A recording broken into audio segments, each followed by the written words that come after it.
우리 저 앞뒤로 계신 분들과 함께 인사 나누시겠습니다. 잘 오셨습니다. 사랑합니다.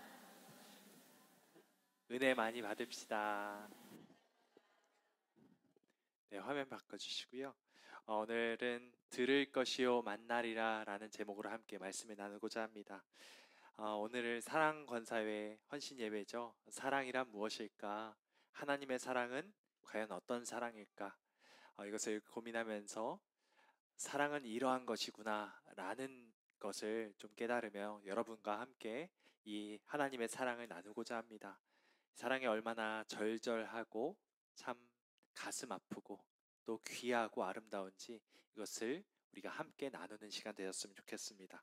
오늘 본문은 종종 우리에게 오해되기 쉬운 그런 본문이죠.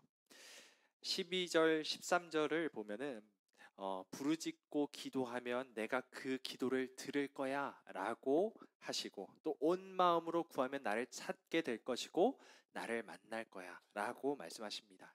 마치 이 말씀은 우리의 열심과 우리의 각오와 결단과 의지를 보시고 그 기준치 이상으로 올라간 사람은 내가 만나주고 기도도 들어주고 그렇지 않은 사람은 그 기도도 안 들어주시고 만나주시지도 않는다라는 식으로 해석이 될 수가 있어요.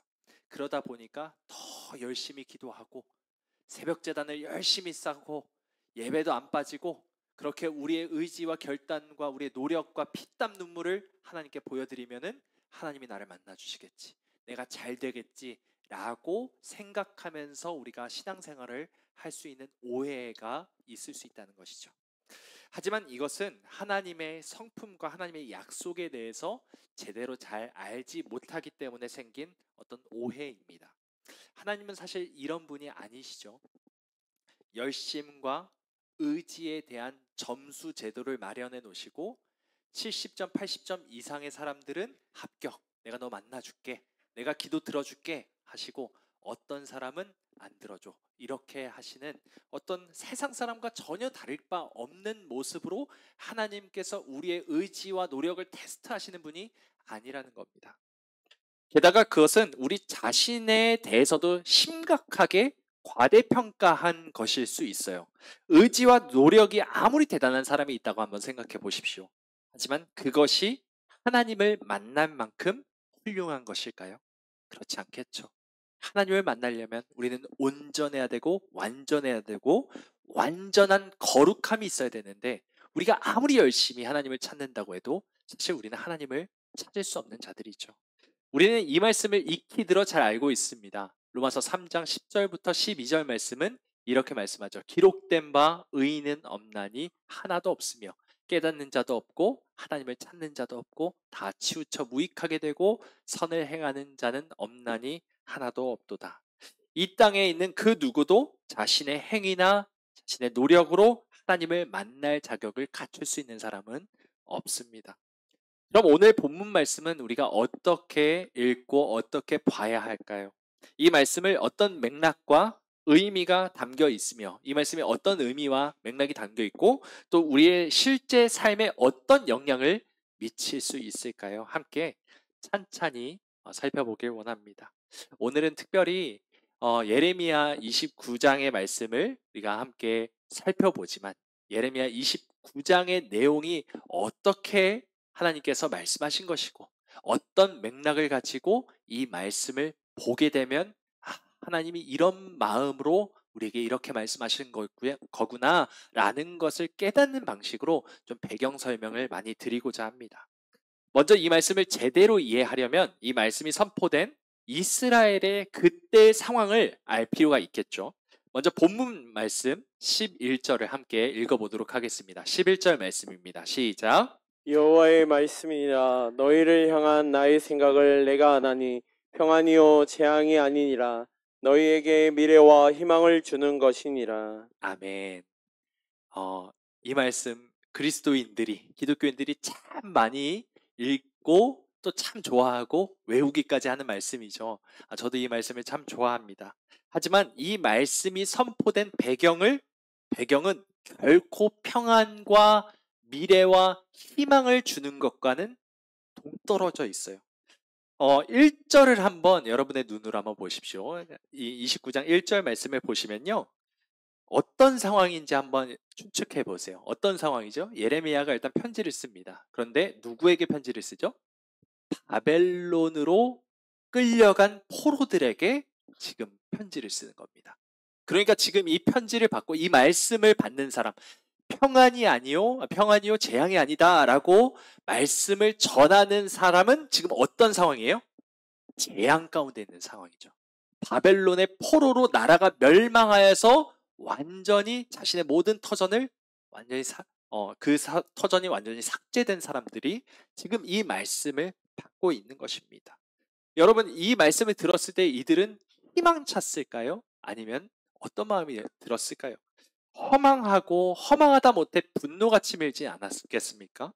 이런 와중에 하나님은 이스라엘 백성들에게 나는 재앙이 아니라 평안을 너희에게 주고 싶다. 미래와 희망을 주고 싶은 내 마음을 알아다오라고 말씀하시면서 부르짖으면 내가 그 기도를 들을게. 그리고 나를 간절히 찾으면 내가 만나줄게 라고 본문 말씀처럼 덧붙이고 계시는 것이죠. 언뜻 보면 현재 내 삶과는 전혀 맞지 않아 보이는 그런 말씀만 하시는 동떨어져 계시는 하나님처럼 느껴질 때가 있지 않습니까? 현재 내 상황은 너무 고통스러워요. 너무 힘들어요. 그런데 하나님께서 계속 너는 뭐 평안하라, 뭐 기뻐하라, 항상 기뻐하라, 쉬지 말고 기도하라 하는 말씀이 조금 허망하게 느껴질 때가 있죠. 하나님, 저는 그 말씀을 지금 듣고 싶지 않아요. 하나님, 저한테 왜 이러세요? 하나님, 이 말씀은 지금 저에게 하나도 위로가 되지 않습니다. 이렇게 뭔가 하나님의 말씀과 나의 상황이 동떨어져 있는 것처럼 느껴질 때가 있습니다. 하지만 이것은 현재 바벨론 포로라는 재앙을 만난 이스라엘 백성의 그 입장에서만 이 말씀을 봤기 때문에 그런 느낌이고요. 원래 양측 모두의 이야기를 들어봐야만 그 사건이 어떤 사건이었는지를 분명히 알 수 있는 법이지 않습니까? 이 사람은 이런 말을 하고 저 사람은 저런 말을 하고 있는데 다 들어보니까 사실은 이런 말이었더라, 이런 경우가 참 많이 있는 것처럼 이것도 마찬가지로 이스라엘의 입장뿐만 아니라 하나님의 입장에서 이 예레미야 29장 본문 말씀을 봐야 한다는 것입니다. 그럼 하나님은 왜 자기 백성들을 바벨론 포로가 되게 하셨고 그런 그들에게 이런 뚱딴지 같아 보이는 말씀을 하셨을까요? 과연 이것이 뚱딴지 같은 말씀이 맞을까요? 지금부터 하나님의 입장에서 이 말씀을 좀 이해해 보도록 하겠습니다. 여러분, 시간을 거슬러 올라가서 이스라엘 사람들이 하나님과 언약을 맺고 이스라엘은 하나님의 백성이 되고 하나님은 그들의 하나님이 되는, 왕이 되는 그 시점으로 가봅시다. 그때가 언제죠? 당황스러우신가요? 그때가 언제일까요? 언약을 맺고 하나님은 그들의 하나님이 되고 또 이스라엘 백성들은 그들의 백성이 되는 그 사건이 어느 사건입니까? 출애굽 사건이고 시내산의 언약 사건이죠. 십계명을 받는 그 사건입니다. 그 출애굽기를 우리가 크게 세 토막으로 나누면 사실 이거를 출애굽기라고 말하기에는 조금 부족한 부분이 있어요. 출애굽은 극히 일부분입니다. 이렇게 나눌 수 있어요. 출애굽기를 세 토막으로 나누면 출애굽을 하는 거고요. 그리고 두 번째는 뭐예요? 계약을 맺는 겁니다. 언약이라고도 하죠. 하나님과 백성이 서로 내가 너의 하나님이 될 거다, 왕이 될 거다, 너는 나의 백성이 될 거다 하는 어떤 계약에 쌓인 도장을 찍는 겁니다. 그리고 세 번째, 성막을 짓는 일이죠. 두 번째는 계약을 맺는다라고 하니까 뭔가 좀 세속적이어 보이십니까? 혼인 서약을 한다 생각하시면 조금 편하실 것 같아요. 그리고 세 번째, 성막을 짓는 것은 무엇일까요? 혼인을 하고 난 후에 부부가 신혼집을 짓고 함께 사는 것을 생각하시면 될 것 같습니다. 하나님의 원수이자 애굽의 종이었던, 노예였던 이스라엘을 건지시고 하나님이 친히 그들의 왕, 그들의 하나님이 되어주신 사건. 그리고 두 번째는 시내산에서 왕과 백성으로서의 언약, 계약을 맺으시고 하나님 나라의 율법을, 헌법을 선포하시는 그 장면. 남편과 아내로서의 혼인 서약하는 그 장면. 세 번째는 이스라엘과 함께 하시기 위해서, 영원토록 함께 하시기 위해서 성막을 지시고 함께 말하고 함께 들으며 대화하고 대면하는 그 장면, 이 세 가지죠. 이렇게 하나님은 우리를 하나님의 원수에서 하나님의 자녀로, 하나님의 신부로 신분을 격상시켜 주셨습니다. 하나님께서 모세에게 이렇게 말씀하세요. 출애굽기 25장 22절을 함께 읽어볼까요? 25장 22절입니다. 시작. 거기서 내가 너와 만나고 속죄소 위 곧 증거계 위에 있는 두 그룹 사이에서 내가 이스라엘 자손을 위하여 내게 명령할 모든 일을 내게 이르리라. 아멘. 여기서 거기가 어디죠? 거기서 내가 너와 만나고. 어디요? 네, 그래도 우리 세건교회 성도님들은 수준이 높으십니다. 성막이죠. 바로 이 성막입니다. 출애굽기 25장부터 하나님께서 이스라엘에게 계약을 맺으셨잖아요. 혼인사역을 하셨잖아요. 그러니까 이제 성막을 지으라고 하십니다. 거기는 바로 성막을 말하죠.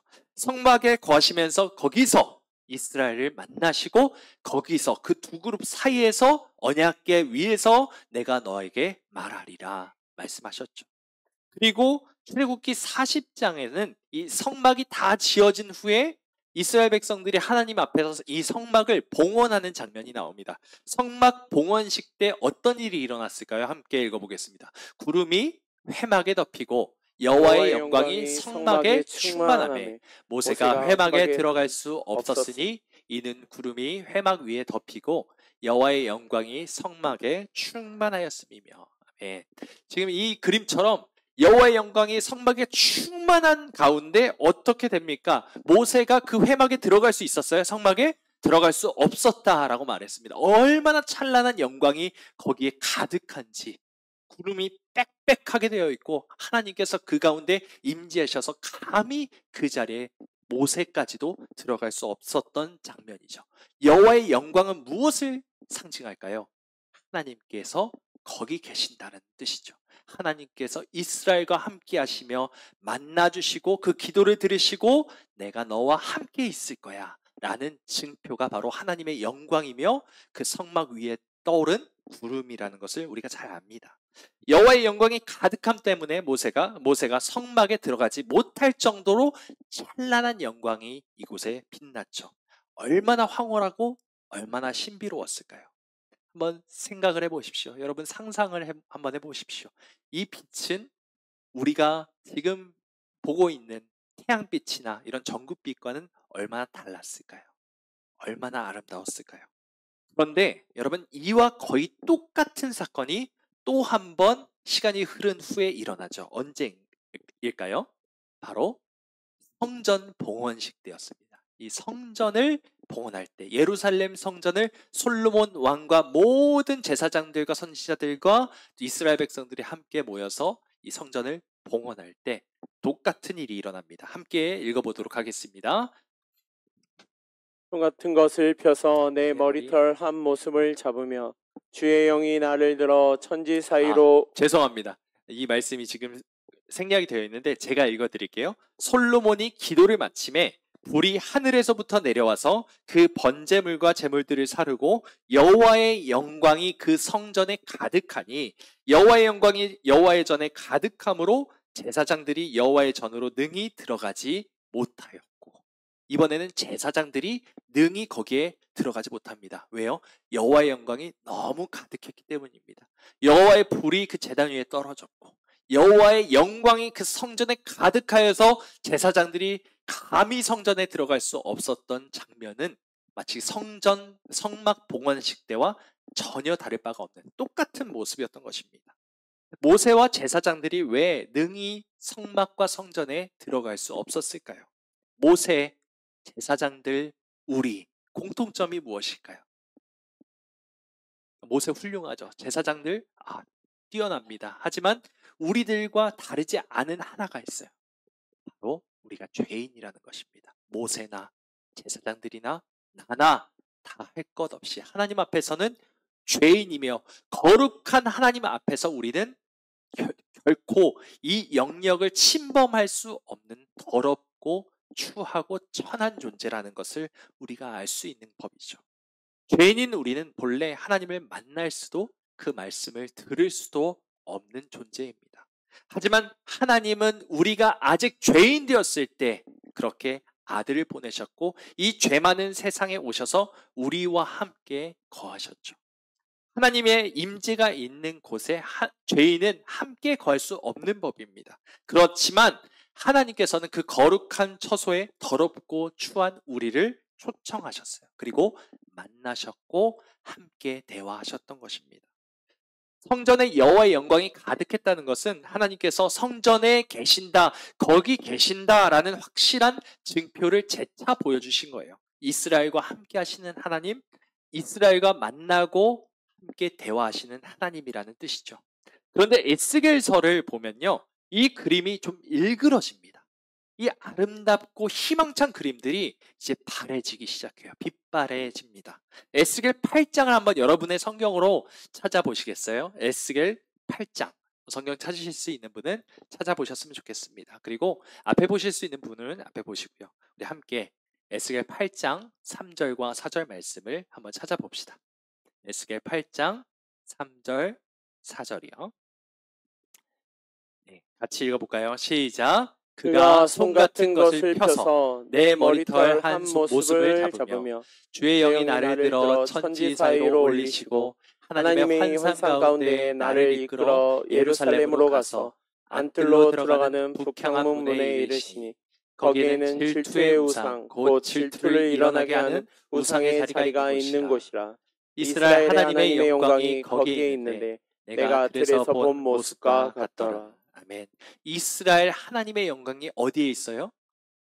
어디예요? 여기가 성전입니다. 예루살렘 성전에 하나님의 영광이 있죠. 하나님께서 거기 계셨던 거예요. 예루살렘 안뜰로 들어가는 그 북향한 문이라고 분명하게 3절은 말씀하고 있습니다. 근데 여러분의 성경을 한번 7절을 보세요. 7절을 보니까 뜰문이라고 보이시나요? 네, 뜰문으로 지금 뜰문에서 어떤 일이 일어나고 있습니다. 10절과 11절은 어떻게 말을 하고 있나요? 10절과 11절을 한번 보십시오.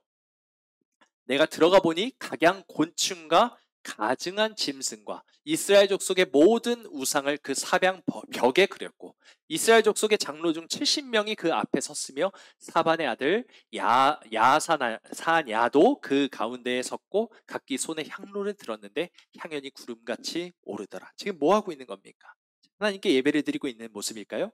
그렇지 않습니다. 우상을 숭배하고 있는 모습이죠. 지금 이런 모습입니다. 지금 예루살렘 성전에서 하나님만 예배해야 하는데 그곳에 우상 천지가 되었고 모든 장로들 70명과 모든 여인들과 이스라엘 백성들이 그 앞에서 우상을 숭배하고 있는 모습입니다. 14절을 보시면 여호와의 전으로 들어가는 북문에서도 이런 일이 일어나고요. 16절에도 보면 여호와의 성전문 현관과 제단 사이에서도 어떤 일이 일어납니까? 우상 숭배가 자행되고 있죠. 어마어마한 일입니다. 말도 안 되는 일이 일어나고 있는 거죠. 이스라엘 백성들에 의해서 이렇게 우상 숭배가 하나님의 성전에서 이제 재현이 되는데 이게 7절부터 14절, 16절로 갈수록 성전 바깥에서 성전 안으로 지성소로 계속 들어와요. 뭐가? 우상이 계속 들어오는 겁니다. 하나님이 거하실 장소에 우상이 계속 들어오고 있는 거예요. 점점 성전 안쪽으로 들어오고 있는 모습입니다. 여러분, 하나님과 만나고 하나님과 대화해야 하는 이 하나님의 집 한복판에서 지금 무슨 일이 일어나고 있습니까? 우상을 숭배하는 일이 일어나고 있는 것입니다. 얼마나 황망할까요? 하나님의 심정은 어땠을까요?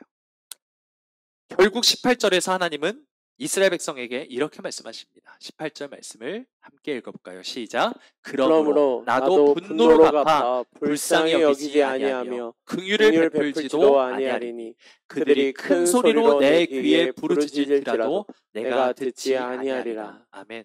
하나님이 얼마나 극심한 배신감과 실망감을 느끼셨는지를 분명하게 보여주는 장면입니다. 너는 나 외에는 다른 신을 섬기지 말라라고 분명하게 말씀하시며 이 성전이 얼마나 거룩한 장소인지를 주지시켰건만 이곳에서 우상 천지가 되게 하고 이곳에서 계속 하나님이 아닌 다른 신을 섬기고 거기에 절을 하고 있는 이스라엘 모습을 보며 하나님께서 너희가 큰 소리로 내 귀에 부르짖을지라도 내가 듣지 않을 거야 라고 말씀하시는 그 하나님의 분노와 배신감과 절규를 한번 생각해 보십시오. 하나님의 입장에서 봤을 때 이것은 결코 그냥 분노에 휩싸인 폭군의 모습이 아니라 사랑하는 연인을 잃은 남편의 모습이라는 것이죠.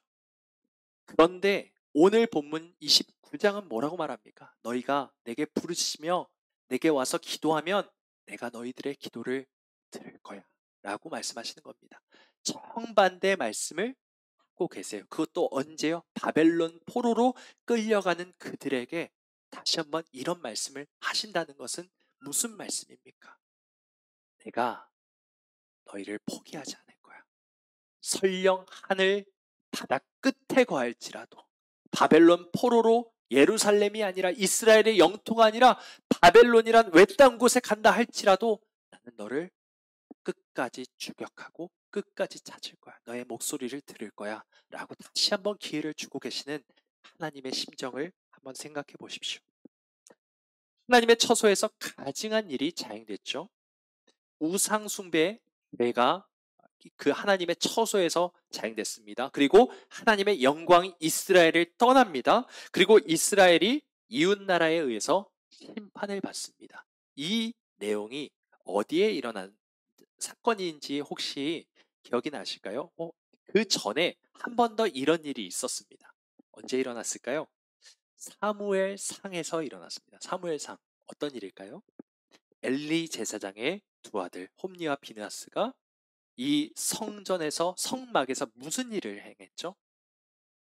하나님에게 드려질 그 봉헌물 고기들을 다 골라 먹었어요. 자신들이 다 탈취해 먹었죠. 그리고 그 성막에서 일하는 여자들과 그 성막에서 하나님이 거하시는 그곳에서 동침을 합니다. 간음을 합니다. 그런 일이 성전에서 하나님이 두 눈을 시퍼렇게 뜨고 쳐다보고 계시는 그 가운데 일어났다는 것입니다. 두 번째, 그럼 어떻게 됐습니까? 이 언약궤를 가지고 블레셋 사람들과 함께 전쟁을 나갔을 때 이스라엘 백성들이 이겼나요? 그렇지 않죠. 졌습니다. 그것도 대패를 합니다. 홈니와 비느하스는 물론이고 이스라엘의 장정 3만 명이 그 자리에서 모두 다 죽게 됩니다. 언약궤는 빼앗겼고 엘리 제사장은 놀라 자빠져서 목이 부러져 죽게 되죠. 언약궤가 빼앗겼다 말하지만 사실 하나님이 이스라엘의 진영을 떠나신 것입니다. 이 가증한 모습을 보며 하나님이 이스라엘을 버리신 거죠. 사무엘상 4장 21절의 말씀은 이렇게 말합니다. 이르기를 영광이 이스라엘에서 떠났다 하고 아이 이름을 이가봇이라고 비나스의 아내가 이렇게 아이를 낳으면서 죽으면서 이렇게 말을 합니다. 영광이 이스라엘에서 떠났다. 이가봇. 하나님의 영광이 이스라엘에 없다라는 뜻이죠.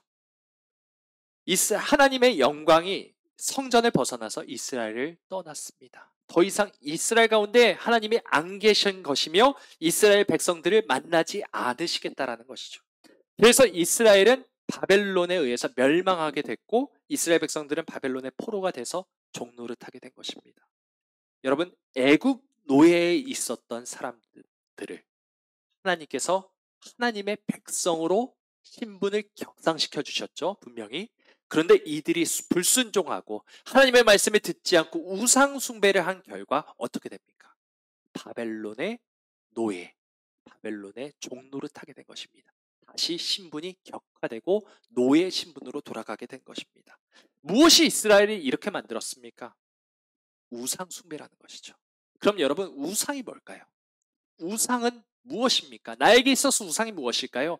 하나님보다 더 사랑하고 하나님보다 내 삶에서 더 우선하는 것이 있다면 그것이 바로 우상입니다. 그것이 나의 부모, 그것이 나의 자식, 그것이 바로 나의 손주라 할지라도, 설령 나의 사역이고 나의 봉사라 할지라도, 나의 교회라 할지라도 그것이 하나님보다 우선된다면 그것이 바로 우상이 될 수 있다는 것이죠. 너무나도 교묘하고 너무나도 무서운 말씀입니다. 하나님이 없는 교회, 하나님이 없는 가정은 껍데기에 불과합니다. 하나님이 중심이 되시고 하나님이 그 성전에 거하셔야만 그것이 교회가 되며 그것이 온전한 기독교 가정이 되는 법이 아니겠습니까?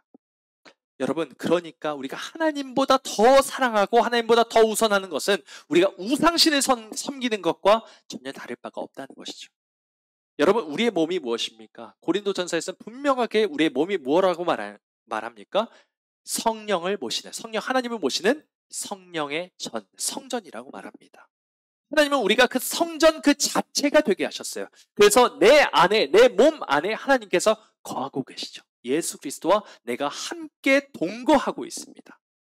그러나 마치 이스라엘 백성들처럼 그 성전 안에 수많은 우상 숭배가 내 마음 가운데, 몸 가운데 자행된다면 하나님은 어떤 마음으로 우리를 바라보고 계실까요?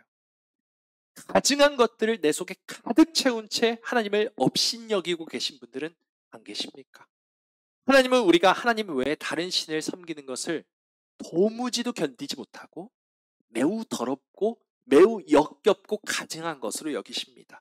예레미야 2장 7절은 이렇게 말씀해요. 내가 너희를 기름진 땅에 인도하여 그것의 열매와 그것의 아름다운 것을 먹게 하였거늘 너희가 이리로 들어와서는 내 땅을 뭐하고 더럽히고 내 기업을 역겨운 것으로 만들었다라고 말합니다. 우상을 숭배함으로 그 땅을, 그 이스라엘 땅을 역겹고 더러운 것으로 만든다는 것이죠. 하나님께서 이스라엘의 기도를 듣지 않으시고 이스라엘 가운데서 떠나시는 것이 과연 너무한 일일까요? 너무 과한 일일까요? 그렇지 않죠. 하나님과 혼인 서약을 맺고 이제는 하나님의 거룩한 신부로서 내가 하나님의 말씀대로 순종하며 하나님과 함께 사랑하며 살겠습니다라고 우리는 첫사랑을 끝까지 놓지 않아야 하건만 끝까지 하나님과 동행하며 영원토록 하나님과 기뻐하며 살아가야 하건만 우리는 너무나도 쉽게 너무나도 자주 하나님이 아닌 다른 것을 우선시하고 다른 것을 더 사랑함으로 우상을 숭배하고 있다는 것이죠. 우리가 다 이런 짓을 했던 자들이고 지금도 여전히 하나님 앞에서 이런 일들을 벌이고 있는 자들입니다. 여러분, 우리의 마음을 돌아보십시오. 얼마나 가증합니까? 얼마나 음란합니까? 얼마나 교묘하고 약간 빠졌습니까? 우리가 그런 사람들 아닙니까? 우리의 행실을 돌아보십시오. 우리가 말하는 것과 우리의 삶이 일치되어 있습니까?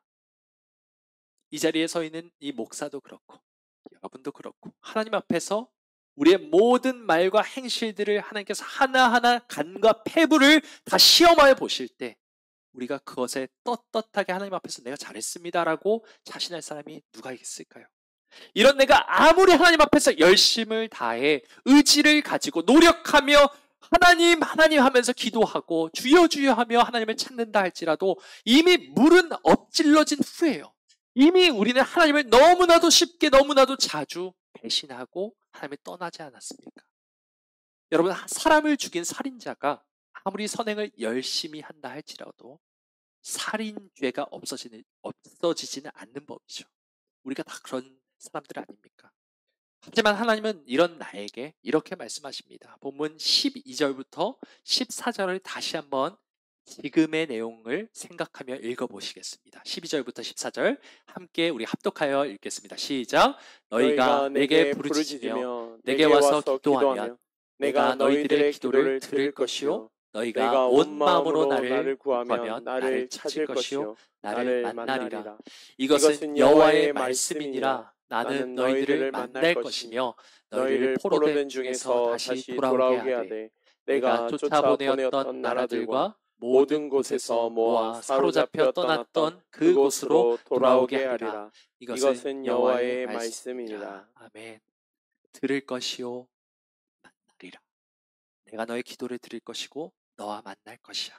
내가 너희들을 포로된 중에서 돌아오게 할 것이고 거기로 다시 돌아가게 할 것이다. 이것이 얼마나 감격스러운 일이며 몸둘 바를 모를 정도로 얼마나 놀랍고 황송한 일인지 여러분 아시겠어요? 여러분, 이것이 결코 당연한 일이 아니라는 겁니다. 우리 너무나도 이것을 당연하게 생각해요. 너무너무 당연해져서 흔해 빠진 것이 되어버렸어요. 이 복음은 결코 당연한 것이 아닙니다. 우리를 구원하신 하나님의 사랑이 얼마나 놀라운 것인지를 하나님이 그 사랑을 표현하기까지 얼마나 많은 것들을 저버리시고 포기하셔야 했는지를 여러분 생각해 보십시오. 우리가 함부로 행할 수 있겠습니까? 하나님 앞에서 우리가 아무렇게나 막 살 수 있겠습니까? 하나님이 이 더럽고 역겨운 죄인 중에 괴수와 같은 나를 버리지 않으시는 것도 모자라서 오히려 내 기도를 들으시며 나를 만나주시고 나와 끝까지 사랑하신다는 그 사실. 아버지께서 나를 그냥 몸종의 하나로 써주셔도 나는 감개무량하건만 오히려 나를 친아들로 보시고 가락지를 손에 끼워주시고 좋은 옷을 입혀주시고 송아지를 잡아주시는 그 아버지의 마음을 생각해 보십시오. 얼마나 놀랍습니까? 참 말도 안 되는 일이 일어나는 거죠. 이보다 더 놀라운 일이 우리 삶에 일어난 적이 있었습니까? 그런데 우리는 왜 자꾸 그 외에 다른 은혜를 구합니까? 하나님께서 이미 우리에게 모든 것을 주시고 예수 그리스도를 선물로 주시고 하나님 자신의 목숨을 던지셔서 우리를 아들로 자녀로 또 딸로 삼으셨건만 그럼에도 불구하고 우리는 이 자리에서 이 땅에서 이것이 있으면 좋겠건만 이것이 없어서 내가 불행하건만 하면서 생각하면서 살아가는 것이 하나님에게 얼마나 모독스럽고 모욕스러운 일이겠습니까? 이것은 내 의지, 내 열심, 내 각오 때문이 아니라 하나님의 성실하심, 신실하심, 인자하심, 긍휼하심 때문임을 우리가 기억해야 할 것입니다. 결국 하나님께서는 이 약속을 지키셨어요. 모두 다 지키셨습니다. 에스겔 11장에서 예루살렘 성전을 떠났던 하나님의 영광이 어떻게 됐을까요? 그 가증한 단무스와 모든 그 우상을 섬기던 이스라엘 백성을 떠났던 하나님의 영광은 나중에 어떻게 되었을까요? 에스겔서 마지막 장 마지막 절인 에스겔서 48장 45절은 우리에게 이렇게 말씀합니다. 한번 읽어볼까요? 시작. 그 사방의 합계는 18,000척이라. 그날 후로는 그 성읍의 이름을 여호와 삼마라 하자. 그 사방의 합계는 18,000척이라. 이게 무엇을 가리키냐? 예루살렘 성전을 가리킵니다. 그리고 그 성읍의 이름을 뭐라고 한다고요? 네, 예루살렘이라 하지 않고 뭐라고 한다고요? 여호와 삼마. 여호와 삼마가 무엇입니까? 여호와께서 거기 계시다라는 뜻입니다. 거기 계신다. 우리와 함께 계시며 우리의 기도를 들으시고 우리를 만나주시고 나와 함께 사랑해 주시는 하나님이 우리와 함께 계신다는 것이죠. 놀라운 사실입니다. 우리의 모든 죄와 허물에도 불구하고 우리를 용서하실 뿐만 아니라 우리 중에 계시며 우리의 기도를 들으시고 우리를 만나주시는 신실하신 하나님, 약속을 끝까지 이행하시는 하나님을 기쁘시게 하는 저와 여러분 모두가 되시기를 주님의 이름으로 간절히 소망합니다. 네, 기도하시겠습니다.